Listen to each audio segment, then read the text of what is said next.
I'm Rich Ward. I'm the guitar player in Fozzy, and I'm so absolutely excited to be coming over to Australia for a big tour. We're coming over in just 3 days' time, so I'll be looking forward to seeing all of you guys out of the gigs and playing some crushing riffs and having some fun. Beautiful, Rich. Thanks for joining us today, brother. Yeah, thank you. It's been a privilege. It's been since 2018, so it's really exciting to get back on that plane again and come visit my friends. I bet you it is, mate. I bet you it is. And as you mentioned, Fozzy hit Australian shores for a smash and grab tour starting in Brizzy next Wednesday, November 30th, before going through Melbourne and Sydney and finishing Adelaide on December 4th. So, what sorts of delights can we expect from you guys, brother? Big set, uh, traveling with our Reels and Buck Cherry, which is fantastic. We've toured with them previously and built a great kind of kinship and brotherhood with those guys. So riding down the road with them is going to be a lot of fun, and it's going to be a double treat for the audience because I think both bands feel like they belong in the same on the same bill, but we are very different in other ways as well. Buck Cherry is much more of a kind of rooted in classic rock and roll, where we're kind of rooted in classic heavy metal. Still living under the same big tent, but it's going to be fun. The same ice cream, just a little different flavors, and it's going to be a fun gig. I mean, you know, um, I'm really looking forward to it. It's always fun when you get to see friends of yours again on the road, and I've got so many friends from Australia that I look forward to seeing every time that we're over. Just built friendships and brotherhoods over the years, and I love the culture, I love the climate, and it's exciting. I'm an American, so every time I get to travel and tour, I feel like a bit of a tourist too. I try to find a great coffee shop and find a nice meal and soak up some of the local flavors. Yeah, cool. It's actually like it's a quick run because you only got 4 shows in 5 days. So sounds like it's all work, no fun. You're not going to get much time to catch up with people.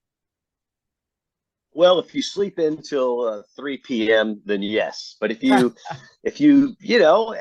mean, the reason I am in a band is because I love music. So my goal is to get my body clock in a place where I can have the best gig possible. After the show, I'll look for a nice little meal, get to bed, get up early because every day is a fly day to the next city. When we land, I'll find a really nice, like I said, a nice coffee shop, find myself a nice little spot for a lunch, sound check, nice dinner. Like my whole life is based on finding new places and meeting new people and gearing up for a great show. 2 hours before the show, I put a guitar in my hand, start warming up, hanging with the fellas, listening to some music on a little Bluetooth speaker backstage, and it's great. I mean, it's the greatest job on the planet. I mean, unless you're you know a center forward for some team in the World Cup, or you're Elon Musk. It's like it's the best gig ever. Very refreshing. As you say, it's the first time in Australia since 2018. So, what's different about the band and about your stage shows since then? I think it's a little bit of a new and improved version of Fozzy, and part of that just comes down to we've been touring quite a bit. As soon as the um, kind of restrictions lifted, we got right out on the road, following all the precautions that were suggested, and then we just came back from the UK, so we're kind of hot. Part of part about being a band is like being in the season. When you start a new season, everybody's still kind of gearing up, and for those who aren't in bands, everyone's played on a sports team. You kind of understand what that's like. But once you're mid-season, the chemistry's great. You have your routines, and we really feel like we're primed and ready for a fantastic tour, which is, it's good for us because it's great when you're feeling hot. And then the other part is just that you're going to be putting on a great show for people. Yeah, sure.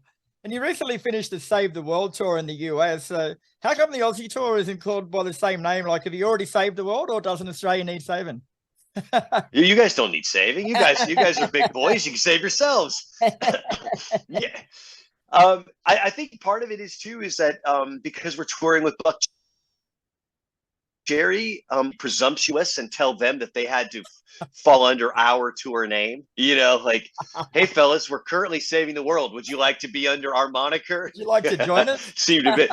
Yes, yeah. So would you like to join our cult of world saving? That's fair enough. And you released your 8th studio album, Boombox, back in May of this year. So how has the reception been for that? It's been great. It really has been. I mean, we were coming off a really nice run with a big single for Judas. And Chris Jericho, our frontman, is also a professional wrestler, for those who don't know. And Judas is his ring entrance music. And so now a million people on TV every week get to hear that song. So it's become our big hit. Yeah. And we're lucky coming off the momentum of that. At a perfect time. We had a really big single off the new album in I Still Burn that got top 5 in America, and things just feel like, God, we're just feels like we can't miss right now. And it's not even that we're trying that hard. We're just being us, and we're working hard. But it isn't that kind of thing where we're in the studio with some boardroom where there's a board where we're saying we should do this and this and this. These are just pneumatic tube from the universe being channeled, some fantastic songs, working with a great producer. And our chemistry in the band is really good right now. It's always nice when you're making music, or anytime you're in a group environment, when everybody's working well together and you're complementing each other. There's no real overlap. Everybody in the band has a position and a strength, and where someone in the band may have a weakness, the strengths from someone else fills that gap. And it's really completed us in a great way.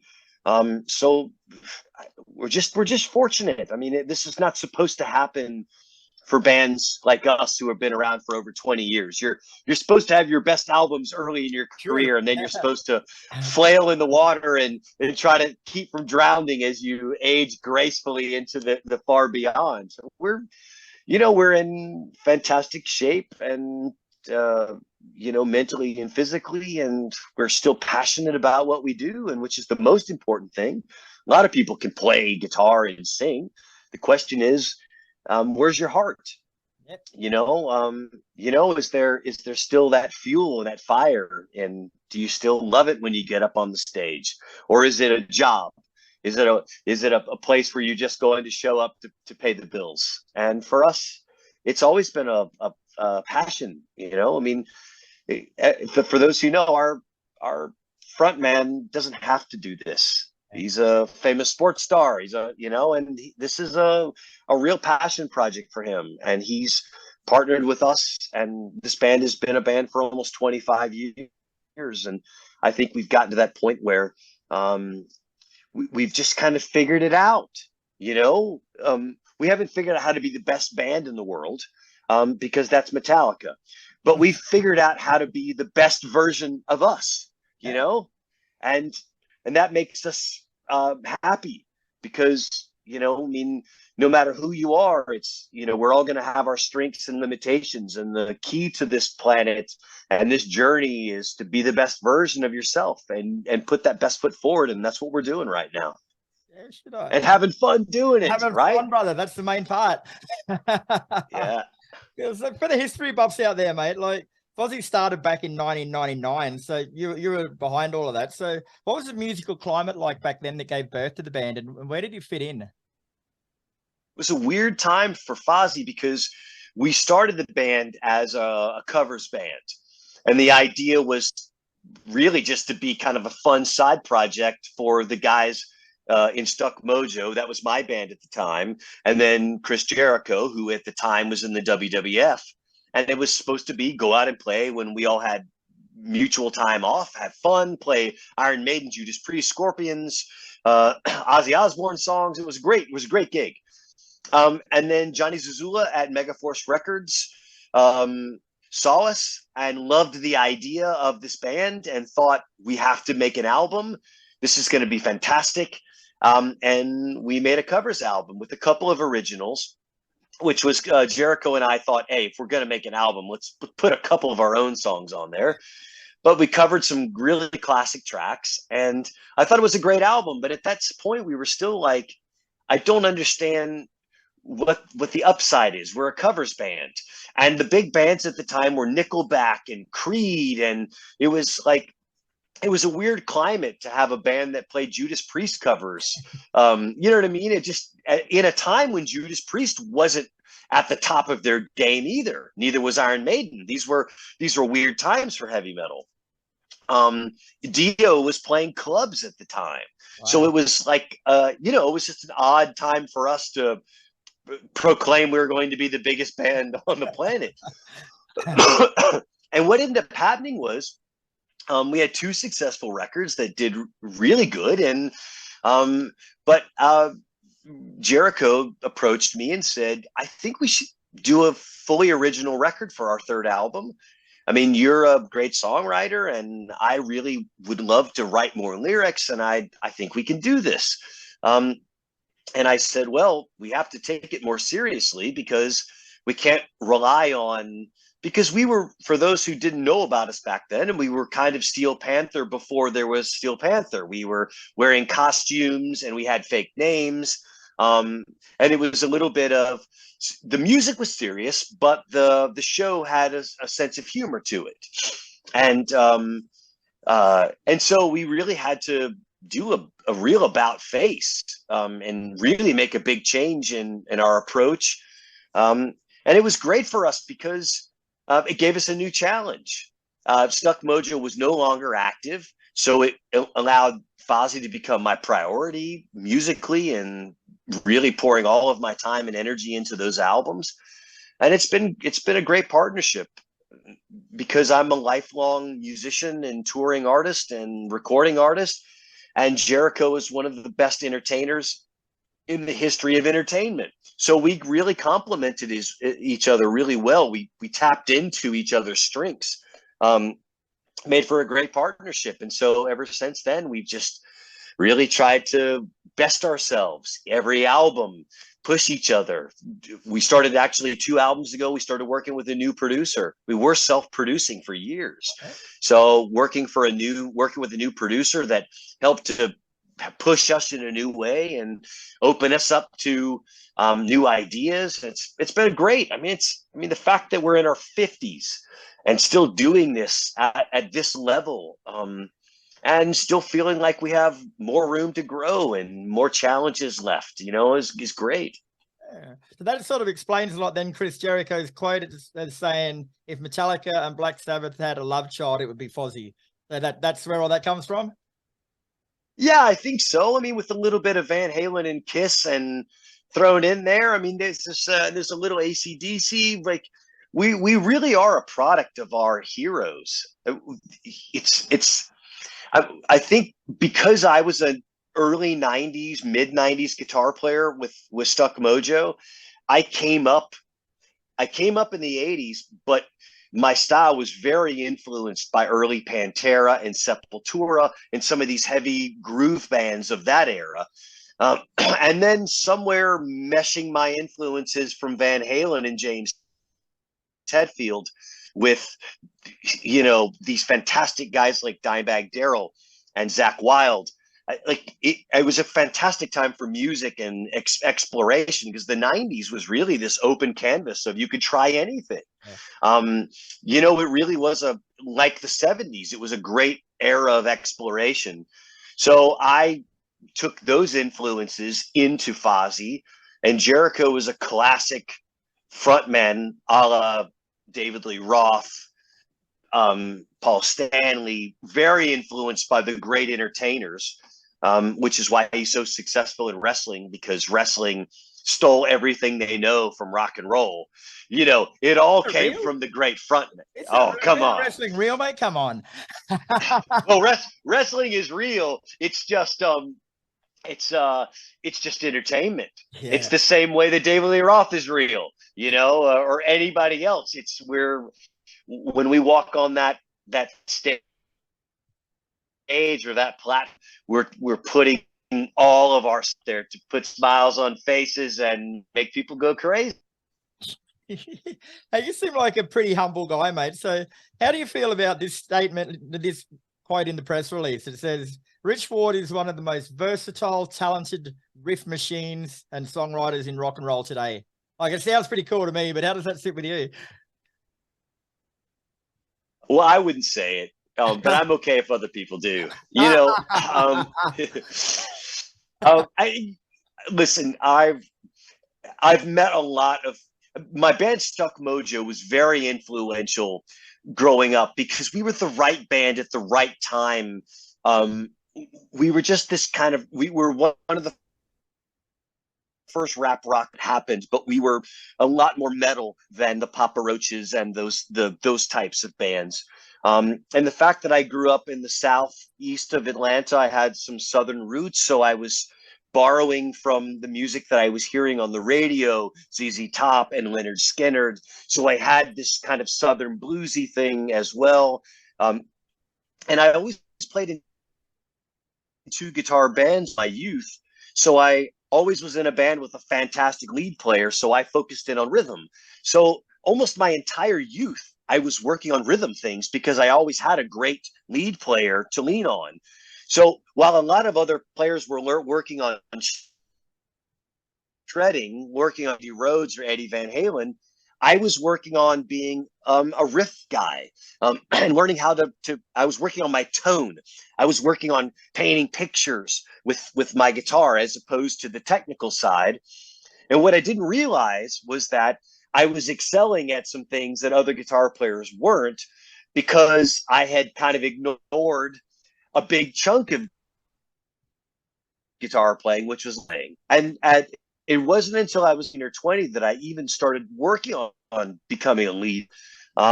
So as a consequence, I'll never be a Dimebag Darrell or a Zach Wild with my lead playing, but I've really created something special in my rhythm playing because I focused on that my entire youth. You know, that time when you really learn, you know, when you're young, I mean, that's when you come up with an identity. You create your thumbprint, you know, as a musician, you thing that all artists kind of create. Most of that is really formed in your youth.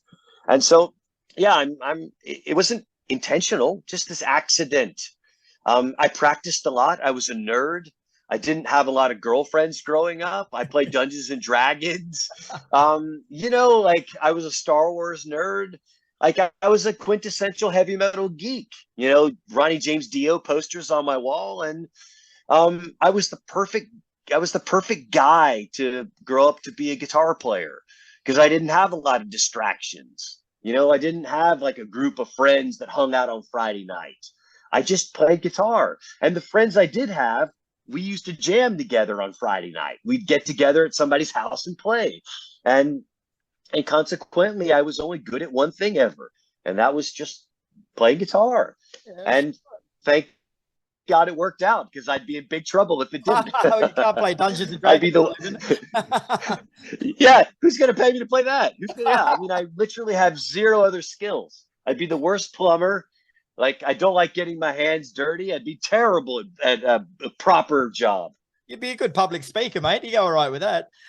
Oh, that's true. Yeah, that's true. I could be a politician, though. They have no skills other than the BS meter, right? Yeah. All right, Richard. Well, thanks very much for your time today, mate. It's been an absolute pleasure. Fozzy here with Buck Cherry on November 30th in Brisbane, and got a few shows after that. And give us a bit of a quote at the end, mate, to talk people into coming to shows. I know there's not many tickets left.